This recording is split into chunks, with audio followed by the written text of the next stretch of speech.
Collecting data through observation and interview. Observation is one of the means of collecting data in a qualitative research. It involves systematically watching, listening, and documenting events, behaviors, or phenomena to gather data and draw meaningful conclusions.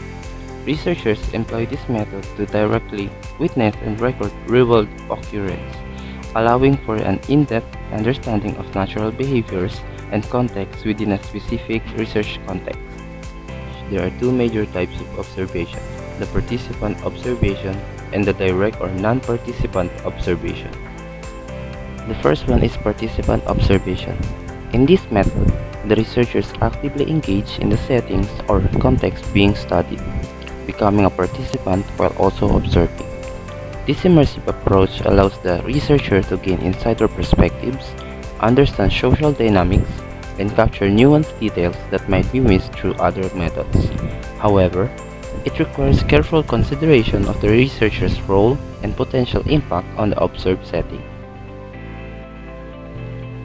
The second one is the direct observation or non-participant observation. Unlike participant observation, in this kind of observation, the researcher does not participate with activities of the group under study. This method aims for more objective and detached perspective, reducing the likelihood of influencing the observed behaviors. Non-participant observation is often chosen when objectivity and minimal interference are essential for the research goal. Common roles that researchers may adopt during observation based on established research practices. The first one is complete participant. Here, the researcher is deeply involved in the observed setting and is an active participant without explicitly taking on the role of an observer. The focus is on experiencing the situation firsthand rather than maintaining an observational stance. The second one is participant as observer. This role implies active participation in the observed setting while also maintaining the role of an observer. The researcher becomes part of the group under study, experiencing events from an insider's perspective while still collecting data. The third one is observer as participant. In this role, the researcher is both an observer and a participant to some extent. They engage with the subjects but maintain with a certain level of detachment to observe and record behaviors objectively. Lastly, the complete observer. This role involves maintaining strict objectivity and refraining from any interaction with subjects being observed. The researcher acts as a passive observer, avoiding any influence on the observed behaviors. Let's now proceed in the advantages of observation. Number 1, it enables a researcher to access things in the research setting that may not seen by the general public. Kowillich 2012. In this statement, it states that the researcher context may not be readily apparent to those outsider in the study. Those context is in the access of the researcher, the details of the study, and the information in research settings. Number 2, it allows the research to give rich and detailed description of the social setting by means of the field notes. Kowillich 2012. These notes serves as the valuable source, providing understanding or the detailed description through documenting about the information, observation, and interaction in the social settings. Number 3, it is one of the simplest ways to collect data and does not require too much technical knowledge, based in 2020. In this statement, it states that this method of collecting data can be straightforward and it is accessible, that it can be done without the individual's advanced knowledge. Number 4, the last but not the least advantage of observation is it can be done with or without the participant's knowledge. Through observation, it can be done without the participants or with participants' advanced knowledge, and it can also be conducted without the awareness of one's individuals in the activity. And now, let's proceed to the disadvantages of observation. Number 1, there is a chance of higher observer bias. Based in 2020. There is a chance of higher observer bias as has impact to the credibility of the research findings. Means that the researcher unintentionally influenced the collection data process. Number 2, participants' behavior may change because of the presence of the researcher, thus affecting the data to be obtained. Educational Research Techniques 2015. In this statement, it states that the participants may be alter their behavior and because they are being known that they are being observed. The participants may act differently than they usually do in the natural settings, and it has an effect to the data that being collected. Number 3, it requires longer time frame to obtain deeper understanding of the research participants. In this statement, the observation as method of collecting data, it takes long period of time for the researcher to understand the participants' experience, viewpoints, and the behaviors also. Number 4, there may be an issue of nonconformity to informed consent. This issue of nonconformity to informed consent is that the participants may not be fully understand the consent process of the research, and it may has an impact about the validity of the study. Guidelines in observation. Number 1. Be ready with your observation guide and research tools such as audio-video recorder, camera, and notebook. Number 2. Focus your observation on the research problems that you are trying to answer. Number 3. Take notes or pictures that so you can use them in detailed analysis. And number 4, allot ample time in your observation to have a deeper understanding of the subjects you are observing. In simple terms, this suggests to understand the subject that you are studying by contribute a deeper comprehensive understanding towards it. Number 5, observe keenly. What you think about what you observe may be opposite to what is really happening. This explains that be aware on what you're observing. Think about the situation if it is really aligned in what actually happens. And last, number 6, ask informal questions from the participants to further clarification. This statement is because to have the additional clarity on the information and also for participants to feel less pressured. This is creating a comfortable environment between the participants and the researcher. Interview as method of collecting data. An interview is any person-to-person interaction between two or more individuals for a particular topic. It is a question and answer session with one or more person to gain in-depth information. It can be done either face-to-face, over the phone, and through social media platforms. Interview can be classified into 3 types. The first, structured interview. In this type, the interviewer asks a predetermined set of questions which are arranged in chronological order.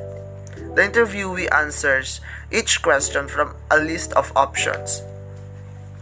In structured interview, the interviewer prepared a questionnaire that is in order by the events, with list of options so the interviewee can pick the answer they want. The second, semi-structured interview. Here, the interviewer asks a predetermined set of questions. There is no list of options. The interviewee can answer the question in his or her own words. Follow-up question can be asked by the interviewer for clarifications. In semi-structured interview, the interviewer prepared a questionnaire. The interviewee can answer the questions on his or her own words, without picking any options, and the interviewer can ask a follow-up questions. The third, unstructured interview. In unstructured interview, there is no predetermined set of questions, no list of options, no specific procedures. The The interviewer asks questions on the context of the study. The interviewee can answer freely and spontaneously. The interviewer can ask follow-up questions for clarification and for in-depth information. Unlike the structured interview, semi-structured and unstructured interview ask a follow-up questions. And in unstructured interview, the interviewer doesn't have any prepared questions. Advantage of interview. Here are some advantages of using interview as a method of collecting data according to Almeida et al. The researcher has the opportunity to ask questions directly to the participant of the study. The researcher can know if the participant is lying or not. It can provide more in-depth information as the researcher is able to raise follow-up questions to clarify or explore a point. After the participants answer the questionnaire, the interviewer can ask a follow-up questions for clarity. Number 3. It can supplement information gained from observation, especially those that are non-verbal in nature.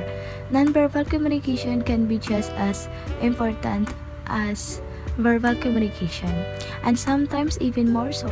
Body language, his facial expressions, and tone of voice can all convey important information that may not be expressed through words alone. Number 4. The researcher can explain the questions to the participants. One of the advantages of using interviews as a data collection method is that the researcher can explain the question to the participant. This can help ensure that everyone is on the same page and that the participants understand the questions being asked. By clarifying any confusion or misunderstandings, the researcher can obtain more accurate and reliable data.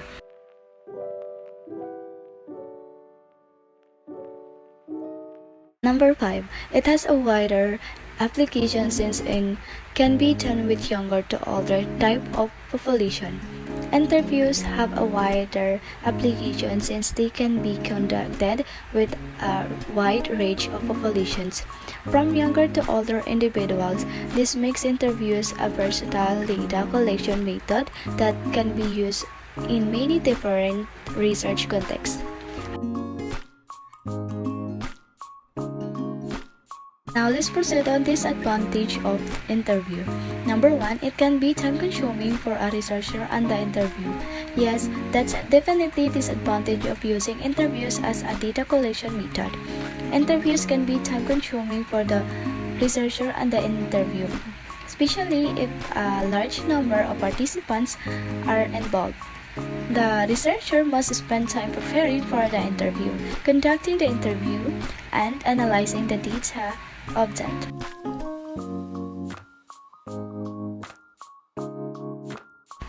Number 2, it requires the researcher to arrange the time and place of interview. Yes, that's another disadvantage of using interviews as a data collection method. Arranging the time and place of interviews can be a logistical challenge, especially if the participants are located in the different geographic areas. The researcher must coordinate with the participant to find a mutual convenient time and location for the interview.